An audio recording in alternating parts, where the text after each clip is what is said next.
different views to look exactly how we want them to. First of all, I'm going to open up the model tree and choose mechanical and plumbing to be the only thing that we want visible. But then we're going to filter this down in visibility settings to only view pipes and ducts and the fittings. Next thing we need to do is group these how we want them grouped. So we're going to create a new grouping. In this case, we're going to choose classification, category name, and family name, and finally type name. And this will group these in this order. So now we can see the classification names. And finally, what we'll do in this view, we're going to actually color the information by system classification.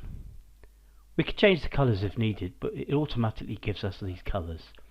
And finally, we're going to save this view so we can get back to it at a later date. Now you can see there are a number of views saved. In this case, we've got the walls, and they're colored by function, but grouped by function and level.